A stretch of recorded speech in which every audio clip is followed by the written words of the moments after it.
The lesson at midnight. Clara had grown used to the silence of her house. Silence was the background noise of her life, the soundtrack of her homeschooling days.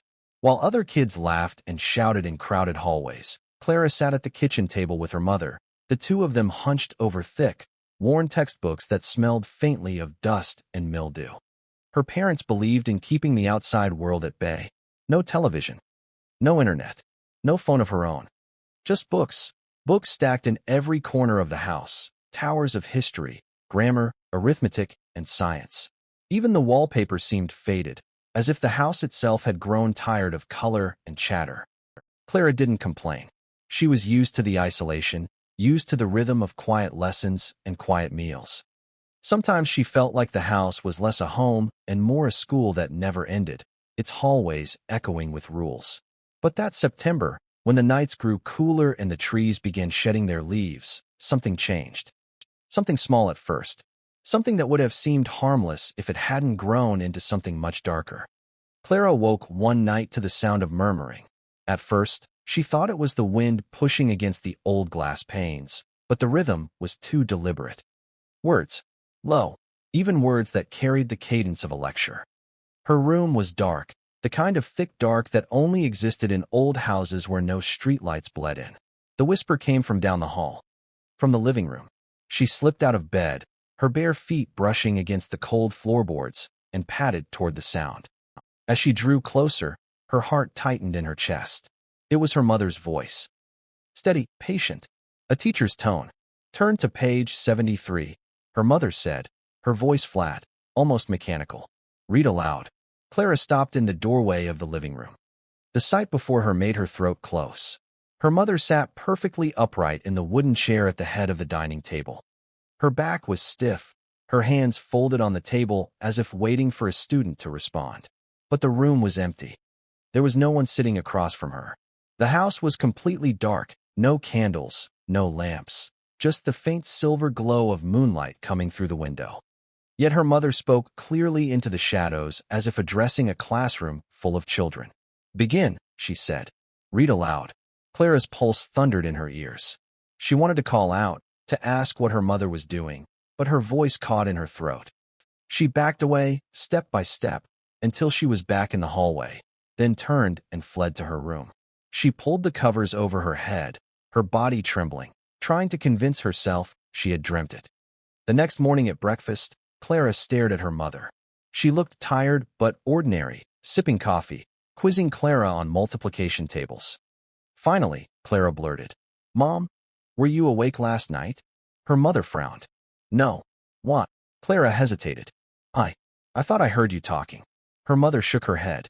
"You must have been dreaming, sweetheart. I was asleep all night. You know I'm too tired to be up at that hour." But Clara knew what she had seen. Her mother's posture, her blank expression, the way she spoke to empty air, it hadn't been a dream. The lesson on page 73 that evening, Clara went to do her math homework at the table. Her book sat open, though she didn't remember leaving it that way. Page 73. Her stomach dropped. Across the top margin, in shaky, uneven handwriting, were 5 words. Class begins when the house sleeps. Her hands trembled as she touched the words. The ink wasn't hers. The strokes were jagged, carved into the paper as though written with pressure, like someone desperate to be heard. She closed the book quickly, shoving it away. But that night, she didn't sleep. Again, the murmurs woke her. The clock on her nightstand read 12:03 a.m., the same hour as before. She told herself not to go look, that if she ignored it, it would stop. But curiosity, or maybe dread, dragged her out of bed. She crept down the hall and peeked again into the living room. This time, her mother wasn't alone. Something, sat across from her. At first, Clara thought it was a shadow, but no. The figure had shape. Shoulders hunched, a head bowed. Its body flickered faintly, like the static of a TV with no signal. Her mother's voice carried in the dark. "Now, repeat after me." The figure raised its head. Its face was blurred, indistinct, like a smudge on glass. But its mouth moved. A dry, rasping echo repeated her mother's words, syllable by syllable. Clara staggered back, her breath ragged. She nearly screamed, but clamped her hand over her mouth. She didn't wait to see more. She bolted to her room, locked the door, and curled in her bed, tears streaming silently down her face. The days that followed were unbearable. Clara couldn't concentrate on lessons. She couldn't tell her father. He worked late shifts and barely spoke at the table except to ask if she'd finished her homework.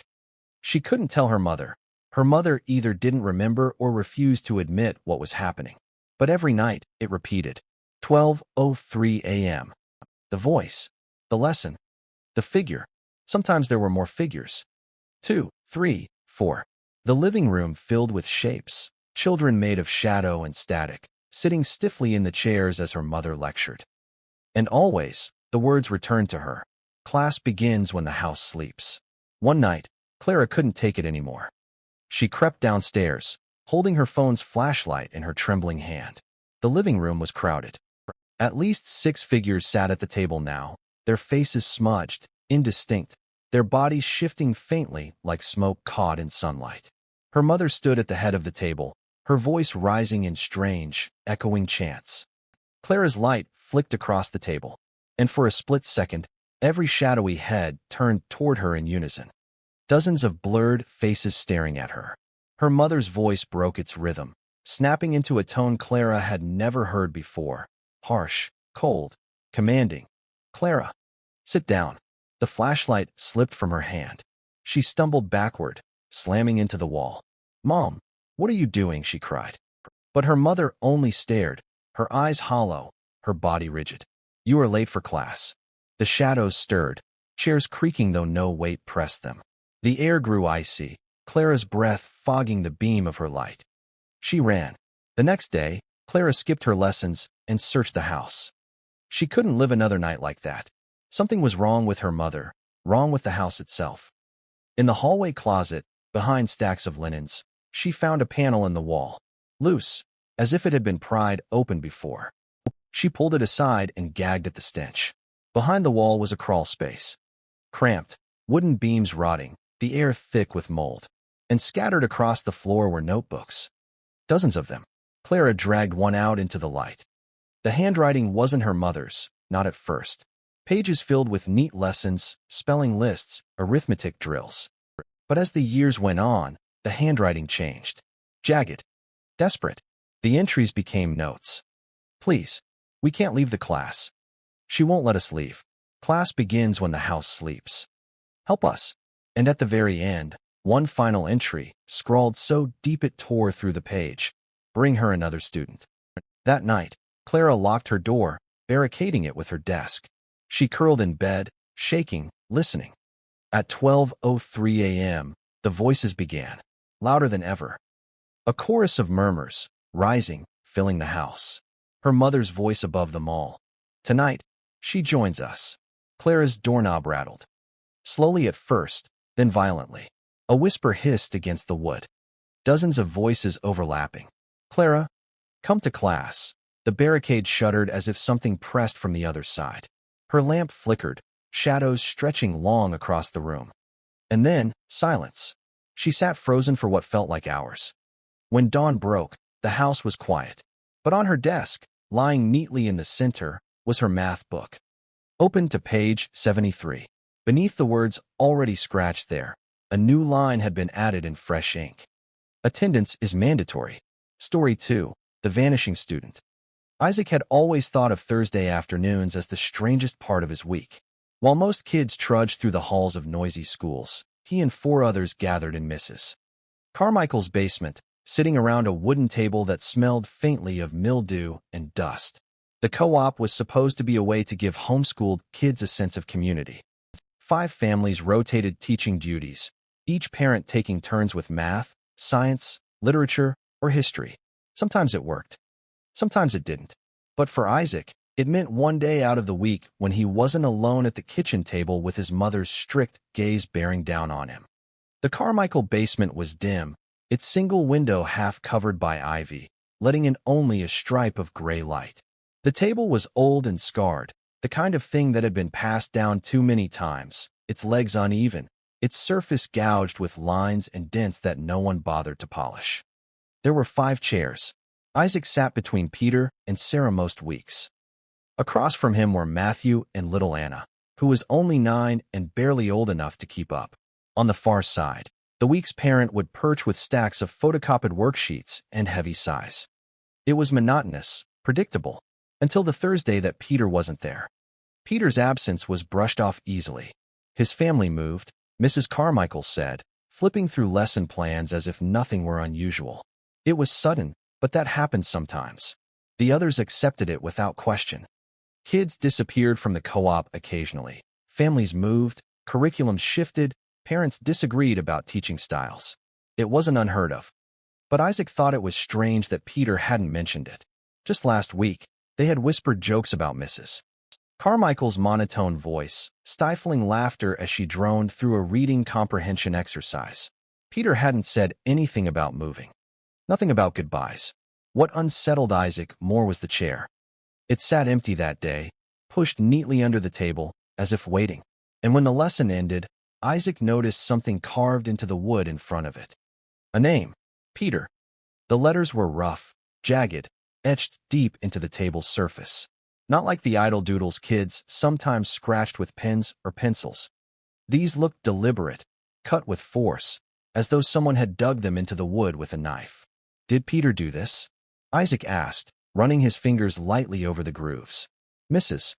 Carmichael glanced at it briefly, then looked away. Probably. Now pack up your things. But Isaac had been sitting next to Peter every Thursday for months. He would have noticed if Peter had spent time carving letters that deep. The next Thursday, Matthew was gone. His family decided the co-op wasn't working for them, said Mrs. Duncan, that week's teacher. They'll continue their lessons at home. The others nodded. It was easy to accept. But Isaac felt a pit forming in his stomach. Matthew's chair sat empty. And there, gouged into the table where his books once sat, was his name. Matthew. The letters were deeper this time. Uneven. Almost frantic. Isaac's eyes darted to Sarah and Anna, but neither of them reacted. Sarah stared at her worksheet, chewing on her pencil eraser. Anna kicked her feet beneath the chair, humming quietly. Nobody else seemed to see it. Nobody else cared. By the third week, the basement had changed. The air was damp, heavy, tinged with the scent of mold. Isaac noticed at the moment he descended the creaking wooden steps. It clung to the back of his throat, making it hard to swallow. And now, Sarah was gone. Her parents pulled her out, explained Mr. Duncan. Schedules. Conflicts. Isaac stared at the table, the scar where her books had been. The new carving that hadn't been there last week. Sarah. His skin prickled as he reached out, his fingertips brushing over the gouges. The edges were rough, splintered, as though someone had dug into the wood with shaking hands. But what chilled him most was the smell. Stronger now. Damp wood and something else. Something sour, like rotting leaves. Isaac looked around the room, at the shadows stretching across the walls, at the shelves of old board games no one touched, at the single light bulb flickering overhead. Something about the basement felt alive. By December, only he and Anna remained.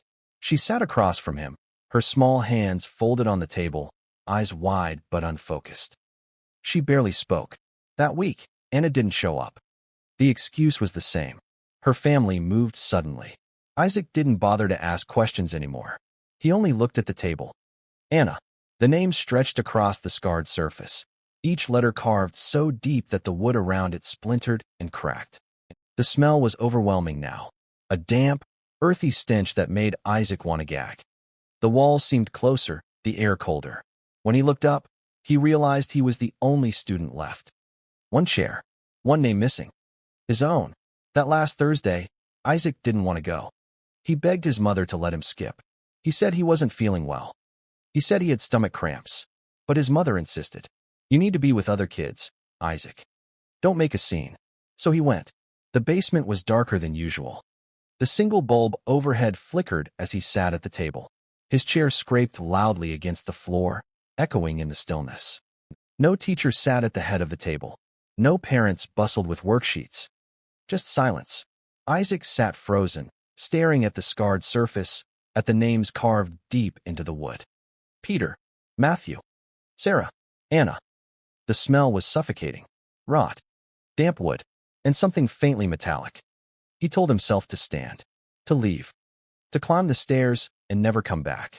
but his body wouldn't move. The light flickered again. And then, hands. Cold, damp hands. Dozens of them. Gripping his shoulders, his arms, his neck. Fingers pressing into his skin, icy and unyielding. He gasped, twisting, but the room spun around him. The bulb above flared once, then went out completely. In the suffocating dark, he heard voices. Low, whispering voices. Welcome. You're late. Sit. The table creaked, wood groaning as if more weight pressed against it. And then he felt it, something sharp dragging across the wood in front of him. Carving. Splintering. His name. Isaac. The last name on the table. The last student claimed. The next morning, his mother asked Mrs. Carmichael about the co-op. She said she didn't know what she was talking about. We haven't had students here in years. The program ended. That basement isn't even safe. When Isaac's mother insisted her son had been attending every Thursday, Mrs. Carmichael only shook her head. I'm sorry, she whispered. But no one's been down there in a very long time. That night, the Carmichaels boarded up the basement door. But if you press your ear to the wood, people say you can still hear scratching. And the faint murmur of lessons, repeating again and again, for students who never leave. Story 3. The Substitute Tutor. Hannah never liked the idea of a tutor. Her parents had always been strict about homeschooling, insisting they could teach her everything she needed. But when she turned 13, her mother decided Hannah needed professional structure. In English, someone to push her writing, sharpen her grammar, make sure she kept pace with public school standards. That was when Mr. Ashcroft arrived. He was a retired teacher, her mother said, recommended by a family friend. He had decades of classroom experience, an old-fashioned approach that her parents admired. Hannah didn't like the sound of that, but she didn't protest, not at first. Because when she met him, she was too busy staring. Mr. Ashcroft was tall. Too tall. His shoulders seemed to slope down unnaturally, like his limbs didn't quite fit together right. His suit was several decades out of style, gray and threadbare, hanging loose on his frame. His skin was pale, stretched tight across cheekbones that jutted out like knife edges. But it was his eyes that unsettled her most, sunken, shadowed, and unblinking. When her mother introduced them, he extended a hand. His fingers were long, thin, almost skeletal. She hesitated before shaking it. His grip was cold and dry, like paper. The first session wasn't so bad. He spoke in a low monotone, his voice rasping slightly, as though every word dragged over sand. His handwriting on the chalkboard her parents had set up was precise, elegant, the kind of script that belonged to another century. They went over sentence diagrams, Shakespeare passages, and an essay assignment. He asked pointed questions, and though he rarely blinked, Hannah decided maybe he was just eccentric. Old. Retired teachers were bound to be strange, weren't they? But as the lessons went on, she noticed things. He never touched the glass of water her mother left for him on the table. Not once. She began to leave it full at the end of each session, noting the ring of condensation on the wood, untouched. He never asked to use the bathroom, either. Her father joked about it once, saying, "You must have the world's strongest bladder." Mr. Ashcroft didn't respond. He only gave a thin smile, his lips barely parting. And more than once, when Hannah glanced up during an assignment, she caught him just watching her. Not correcting her work. Not reading notes. Just staring. His chest didn't rise or fall. No breath. Just stillness. The fourth session was when things changed. It was late afternoon, the sun spilling through the dining room windows in golden sheets. Hannah was hurrying to grab her notebook when she tripped over the edge of the rug. She went down hard, her knee scraping against the wood floor. A sharp sting bloomed, and when she pulled her leg back, blood welled in a small crimson bead. She looked up and froze. Mr. Ashcroft was staring at her. Not at her face. Not at her books. But at her knee. At the blood. His lips moved, forming words she couldn't hear. His throat worked as though swallowing. For the first time, his eyes widened. The pale, sunken orbs seemed to shimmer, reflecting red. Hannah's breath caught. She scrambled to her feet, muttering, "I'm fine," before rushing to the bathroom. She locked the door, pressing her back against it, her heart pounding in her ears. When she finally emerged, her knee bandaged, he was sitting exactly as before, motionless, his lesson plan neatly stacked, his face unreadable. But she couldn't shake the memory of his lips moving silently. That night, she told her parents she didn't want him to come back. "There's something wrong with him," she said. "The way he stares, the way he doesn't move." And when I cut my knee, she stopped, trembling. He was watching, too closely. Her parents exchanged a look. Her father chuckled softly. "Honey, you're letting your imagination run away with you. He's just an old man." Her mother was firmer. "You need discipline, Hannah. He's here to teach, not to be your friend. Don't invent stories just because you don't like being corrected." Hannah bit her tongue. She knew arguing would make it worse. But deep down, dread settled in her stomach. She didn't want to see him again. The next Tuesday, she tried to avoid it. She pretended to be sick, clutching her stomach, groaning into her pillow. But her mother saw through it. "Up," she ordered. "Mr. Ashcroft will be here any minute." Hannah dragged herself to the dining room, her pulse quickening with every tick of the clock. The lesson passed slowly. His monotone voice droned on about metaphors and allegories, the ticking wall clock punctuating every silence. Hannah couldn't focus. She kept her eyes on the window, on the pale sunlight slipping away as evening crept closer. When the lesson ended, she rushed upstairs. She told herself she'd stay in her room until he left, maybe even pretend to nap until her mother called for dinner. She walked past her window and froze. In the yard below, Mr. Ashcroft stood perfectly still. Not leaving. Not heading to his car. Just standing. He wasn't looking at the house. He wasn't glancing at the door. He was staring straight up at her window. His face was tilted slightly, his sunken eyes locked onto hers. He didn't blink. He didn't move. Her breath hitched. She stumbled back from the glass, her legs trembling. When she dared to look again, he was gone. But she hadn't seen him walk away. That night, Hannah begged her parents again. "Please, please don't let him come back. He's not normal. He's wrong." But her parents were unmoved. Her father sighed, shaking his head. "Hannah, enough. He's a tutor, not a monster. One more session, then we'll reconsider. But stop this nonsense." She didn't sleep. Every creak of the house set her heart racing.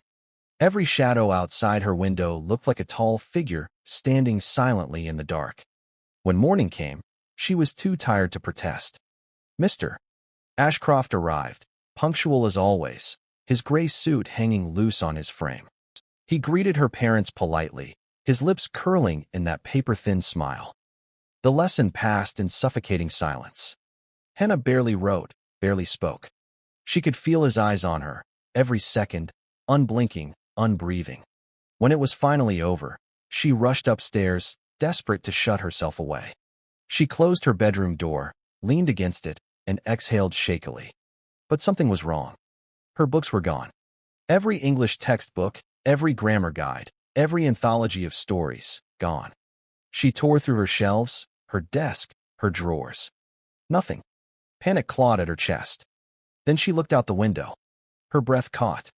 The lawn below was littered with paper. Hundreds of pages, ripped from her books, fluttered across the grass like feathers. Some clung to tree branches, others plastered themselves against the siding of the house. Ink smeared, paragraphs torn in half, words shredded into nothing. And in the center of the yard, directly beneath her window, a single book lay open. Its spine snapped, its pages soaked with dew. Scrawled across the torn sheets, in that same elegant, slanted handwriting, were two words, "Lesson complete." That was the last time she saw Mr. Ashcroft.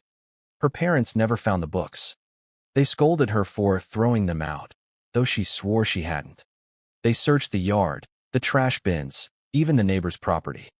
The pages were gone as if the wind had taken them, or something else. But sometimes, late at night, Hannah swore she could still hear the sound of pages rustling outside her window. Not blown by wind, but turned by unseen hands. And when she closed her eyes, she could see him, tall, gaunt, unblinking, standing silently in the yard, waiting for the next lesson. Story 4, The Locked Door. Evan had never liked the attic. It was where dust lived, where forgotten boxes sagged in shadows, where spiders spun thick webs in corners nobody bothered to clean. The air up there always felt heavier, stale with the smell of mothballs and insulation. But for homeschooling, his parents insisted it was the perfect place. It's quiet, his mother said, stacking textbooks on the small desk they'd wedged beneath the slanted ceiling. No distractions. You'll focus better up here. Evan had tried to argue. Why couldn't he just study in his room or at the kitchen table like a normal kid? But his parents were firm. The attic was where school happened, and that was final. So every morning, Evan climbed the narrow wooden ladder, pushed open the creaking hatch, and settled into the attic's half-light to do his lessons. For weeks, it was boring but manageable. Math problems, writing assignments, history readings, long, lonely hours broken only by the occasional creak of the house settling below. But one rainy afternoon, while looking for a missing workbook, Evan's foot nudged something strange behind a pile of boxes. A door. It was wedged into the far wall, nearly invisible beneath stacks of old holiday decorations and dusty furniture. Narrow, painted the same dull gray as the walls, with a brass knob dulled to green. What stood out most was the lock. A simple one, but old. Iron clasp, tiny keyhole, the kind you only saw in movies. Evan frowned. He'd been up here for weeks and never noticed it. That night at dinner, he asked casually, "Hey, what's behind the attic door?" His parents exchanged a quick glance. His mother's fork clinked softly against her plate. "What door?" she said. "The one at the back, behind the boxes." His father shook his head. "There's no door up there, Evan. Just storage. You must have imagined it." "I didn't imagine it," Evan insisted. "It's locked. With an old keyhole and everything." His parents grew oddly quiet. Then his mother forced a smile. "You've been reading too many mystery books. Focus on your lessons." But Evan knew what he'd seen. And the more they denied it, the more he wanted to know. That night, the rain eased into silence. His parents' footsteps faded upstairs, then the creak of their bedroom door, then stillness. Evan crept from his bed, heart pounding with the thrill of breaking rules. He snuck into the kitchen, grabbed a butter knife from the drawer, and tiptoed up the attic ladder. The air was even heavier at night, the dark pressing in around his small flashlight beam. He picked his way past the boxes until the door loomed out of the shadows. It was colder near it. He could feel the draft brushing his skin, though there were no windows nearby. He jammed the butter knife into the keyhole, twisting, prying.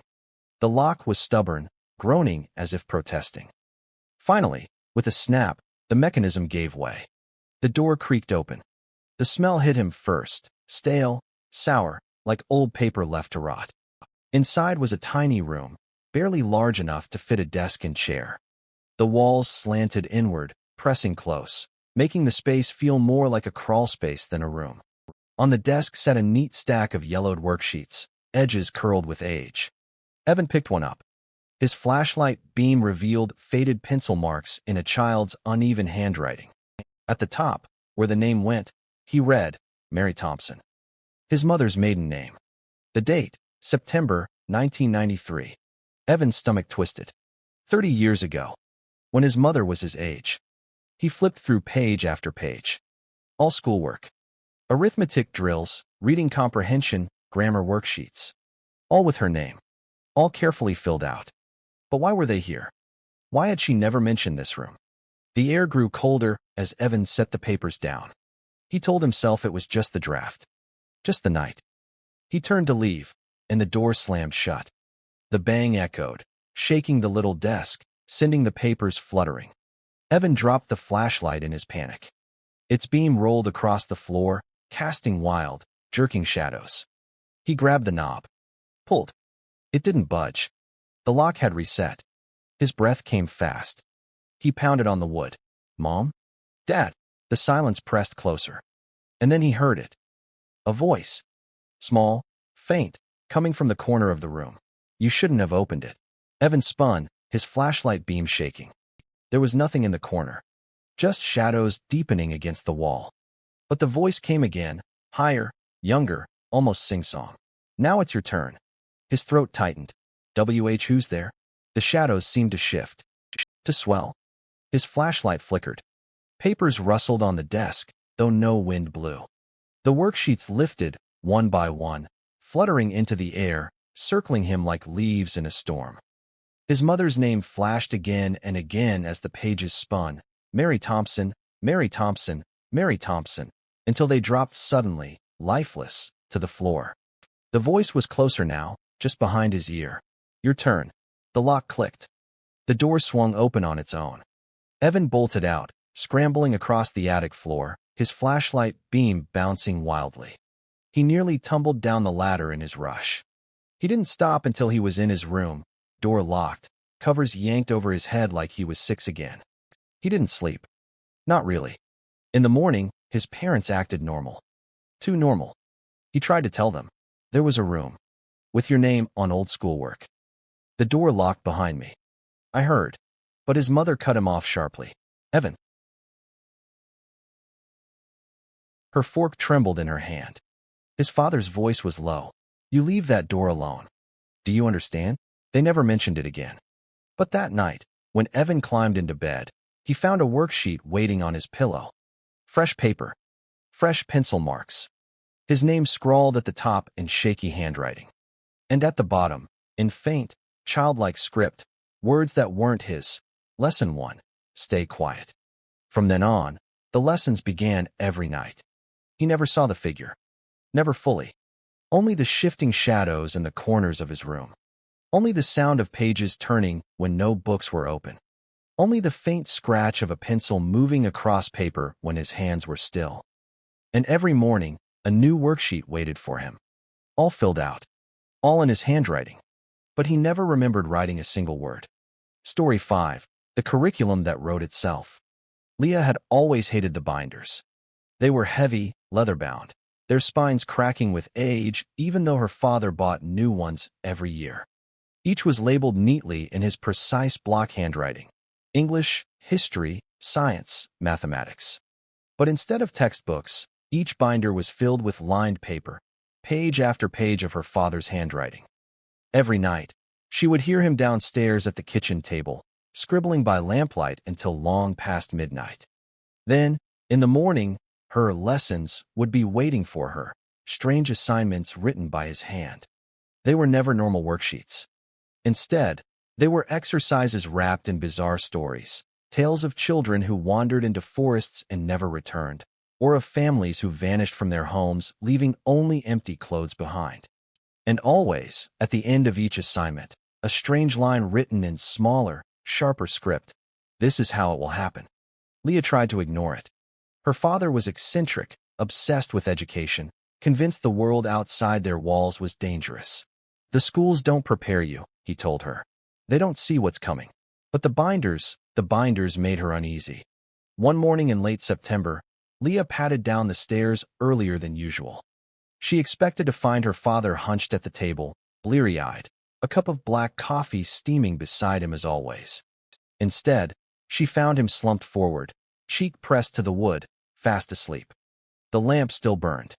His hand still gripped the pen. And the pen was moving. Leah froze. At first she thought it was just his hand twitching in sleep. But no, the pen glided steadily across the page, letters forming in quick, messy lines. Words tumbled out without pause, sentences spilling as though someone, or something, were guiding his hand. She crept closer, her throat dry. The page wasn't just another story. It was a lesson. But the subject was wrong. It wasn't history, or science, or math. It was her. Her name appeared again and again. Leah wakes at 6:42 a.m. She trips on the third stair, but catches herself. She drinks half a glass of orange juice, but leaves the rest unfinished. Leah looked at the clock. 6:42. Her heart lurched. She had tripped on the stair coming down. She had left her juice half full at breakfast. The words kept forming, dragging her father's limp hand across the paper. And then she saw it. Tonight, the lesson ends at 9:17 p.m. Her father stirred then, muttering, and Leah snatched the page away, shoving it into her sweater pocket before he could wake fully. "Morning, sweetheart," he mumbled, rubbing his eyes, oblivious. "Ready for your lessons?" She nodded quickly, too scared to speak. All day, she carried the page in her pocket like a burning coal. At every turn, she checked the predictions against reality. And every one of them came true. The orange juice. The stare. The dog barking outside their window at exactly 11:03. She snuck into the den that afternoon, where the binders were stacked neatly in rows. She pulled one at random, flipping to a page dated months ago. Her stomach turned cold. The predictions weren't new. In March, Leah loses her tooth at dinner. She hides it, afraid her father will be angry. He will not notice. In May, Leah cuts her hand on the garden trowel at 3:14 p.m. The scar will linger. Every one of them had happened. She remembered each detail with horrible clarity. Her entire life, every scrape, every accident, every mundane moment, written before it occurred. And always, beneath the assignments, the same phrase, "This is how it will happen." By evening, Leah was trembling. She couldn't stop staring at the clock. Her father noticed. "You seem distracted tonight," he said, his tone too casual. "Is something wrong with the lesson?" Leah shook her head quickly. She wanted to scream, to demand answers, but something in his eyes kept her silent. He seemed expectant. The hours dragged. The sun dipped below the horizon, painting the sky in deep purples and grays. The house grew colder. 8:30, 8:45. Every tick of the clock was a hammer blow against her ribs. At 9 o'clock, the lights flickered. At 9:05, the wind outside began to howl, though no storm was forecast. At 9:10, Leah heard a scratching sound at the back door. Not claws. Not branches. Something that sounded like a pen dragging across wood. Her father looked up from his chair, smiling faintly. "Almost time," he murmured. Leah backed toward the stairs. At 9:16, the house went dark. And then came the bang. A single, deafening crack from the kitchen, as though something massive had struck the walls. Leah froze, heart hammering. The clock ticked once more. 9:17. From the kitchen came her father's voice. "Leah." But it wasn't his voice. Not exactly.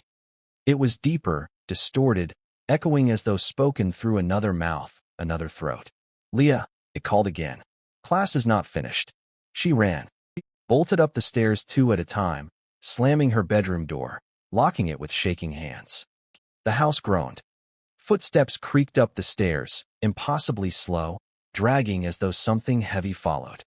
Her father's voice, no, something wearing her father's voice, spoke again, closer now. "You were always a good student." Leah pressed her back against the door, clutching the stolen page to her chest. "You always finished your lessons."